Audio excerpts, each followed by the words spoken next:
अष्टावक्र गीता भारतीय आध्यात्मिक परंपरा का एक अद्भुत ग्रंथ है। इसमें आत्मा, मुक्ति और अद्वैत वेदांत के गूढ़ सिद्धांतों को सरल और स्पष्ट भाषा में प्रस्तुत किया गया है। इस ग्रंथ में अष्टावक्र ऋषि और राजा जनक के बीच संवाद के माध्यम से आध्यात्मिक ज्ञान का वर्णन किया गया है। अष्टावक्र गीता का प्रत्येक श्लोक आत्मा के शुद्ध स्वरूप और संसार की माया के बीच भेद को स्पष्ट करता है। यहाँ प्रस्तुत श्लोक में मुक्ति, योगी की दृष्टि और भौतिक सुखों के प्रति उदासीनता का वर्णन किया गया है। यह हमें बताता है कि सच्ची मुक्ति केवल आत्मज्ञान के माध्यम से ही संभव है और जो पहले से ही आत्मा के सत्य को जान चुका है, उसके लिए मुक्ति कोई विशेष उपलब्धि नहीं होती।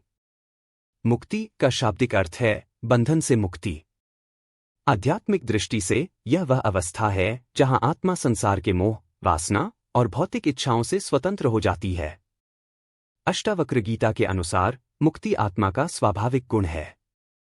आत्मा पहले से ही मुक्त है, केवल अज्ञानता, अविद्या के कारण हम इसे पहचान नहीं पाते।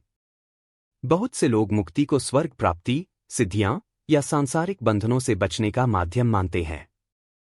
लेकिन अष्टावक्र गीता का यह श्लोक बताता है कि सच्ची मुक्ति केवल आत्मा के शुद्ध स्वरूप को पहचानने में है। मुक्ति और आत्मज्ञान का संबंध। जब व्यक्ति यह समझ लेता है कि मैं शरीर या मन नहीं हूं, बल्कि शुद्ध आत्मा हूं, तो वह स्वाभाविक रूप से मुक्त हो जाता है। यह ज्ञान सभी बंधनों को समाप्त कर देता है। मुक्ति भी विशेष नहीं होती का गूढ़ अर्थ। जो व्यक्ति आत्मज्ञान प्राप्त कर चुका है, उसके लिए मुक्ति किसी उपलब्धि के समान नहीं होती। इसका कारण यह है कि आत्मा की मूल स्थिति ही स्वतंत्रता है। मान लीजिए एक राजा जो किसी कारणवश भूलवश एक साधारण व्यक्ति की तरह जीवन जीने लगता है। जब उसे यह याद आता है कि वह राजा है, तो यह उसके लिए कोई नई उपलब्धि नहीं होगी। वह पहले से ही राजा था, केवल उसे अपने सत्य को पहचानना था। इसी प्रकार आत्मा पहले से ही मुक्त है। आत्मज्ञान केवल इस सत्य को प्रकट करता है। योगी की दृष्टि और इंद्र भी जिसको तरसे। इस श्लोक में इंद्र, स्वर्ग के राजा, को सुख और विलासिता का प्रतीक माना गया है। इंद्र वह सब कुछ पा चुके हैं जो सांसारिक दृष्टि से सर्वोच्च है। फिर भी उन्हें भी सच्चे आत्मज्ञान और मुक्ति की लालसा है। भौतिक सुखों की अस्थिरता। सांसारिक सुख, चाहे वे कितने भी बड़े क्यों न हों, क्षणिक और अस्थिर होते हैं। योगी इस सत्य को पहचानता है। वह जानता है कि संसार का हर सुख अंततः दुख का कारण बनता है। इसलिए जब योगी उन वस्तुओं को प्राप्त करता है जिनकी स्वर्ग के राजा इंद्र भी इच्छा करते हैं, तो वह हर्षित नहीं होता। उसका आनंद बाहरी वस्तुओं पर निर्भर नहीं करता। योगी का समदृष्टि भाव। योगी के लिए सभी वस्तुएं समान होती हैं। उसे सोना और मिट्टी, सुख और दुख, यश और अपयश में कोई अंतर नहीं दिखता। उसकी दृष्टि ब्रह्मा की शुद्ध चेतना में स्थित होती है। योगी नहर्षे और संतुलन की स्थिति। योगी की स्थिति वह है जहां वह किसी भी परिस्थिति में विचलित नहीं होता।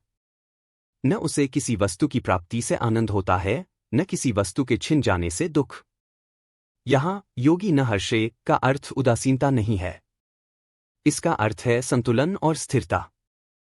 योगी का मन पूर्ण शांति में स्थित होता है। वह जानता है कि आत्मा की पूर्णता ही असली सुख है। बाहरी वस्तुएं केवल भ्रम हैं। योगी संतोषी होता है। वह यह जानता है कि उसे कुछ भी प्राप्त करने की आवश्यकता नहीं है।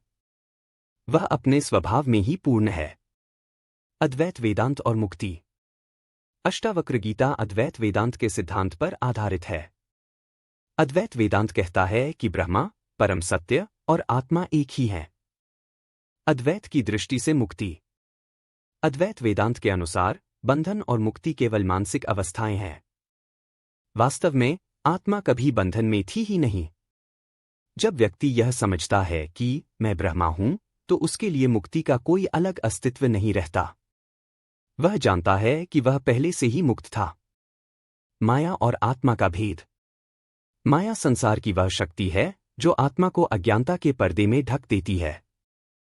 जब यह पर्दा हटता है, तो व्यक्ति को अपने शुद्ध स्वरूप का ज्ञान हो जाता है। व्यवहारिक जीवन में श्लोक का महत्व। यह श्लोक केवल साधुओं और योगियों के लिए नहीं है। यह हर व्यक्ति को सिखाता है कि सच्ची शांति और सुख बाहरी वस्तुओं में नहीं, बल्कि आत्मा के भीतर है। आज की दुनिया में लोग भौतिक सुखों के पीछे भागते हैं, लेकिन यह श्लोक हमें सिखाता है कि इन सुखों से सच्ची शांति नहीं मिल सकती। हमें अपने भीतर झांकने की आवश्यकता है। इस श्लोक का संदेश है कि हमें हर परिस्थिति में संतुलित रहना चाहिए, न तो अत्यधिक हर्ष और न ही गहन दुख। श्लोक का आत्मज्ञान के संदर्भ में महत्व। मुक्त के लिए मुक्ति भी विशेष नहीं होती का तात्पर्य यह है कि आत्मज्ञान ही सबसे बड़ी मुक्ति है। जब व्यक्ति को यह ज्ञान हो जाता है कि वह आत्मा है, तो उसे किसी भी प्रकार के भौतिक सुख या उपलब्धि की आवश्यकता नहीं रहती। मुक्ति प्राप्त करने के लिए अष्टावक्र गीता ध्यान, आत्मनिरीक्षण और सत्संग को महत्वपूर्ण मानती है। ध्यान व्यक्ति को अपने भीतर की शांति और आत्मा के सत्य स्वरूप से जोड़ता है। आत्मनिरीक्षण के माध्यम से व्यक्ति अपने विचारों और भावनाओं को समझ सकता है और उनसे परे जा सकता है। सत्संग या ज्ञानी लोगों की संगति आत्मज्ञान प्राप्त करने में सहायता करती है। आत्मा की स्वतंत्रता का उत्सव। अष्टावक्र गीता का यह श्लोक हमें यह सिखाता है कि सच्ची मुक्ति आत्मा के सत्य स्वरूप को पहचानने में है।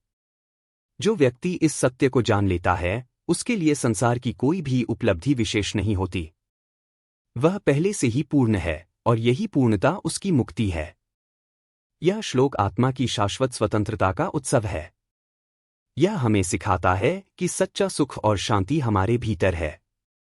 हमें केवल इसे पहचानने की आवश्यकता है।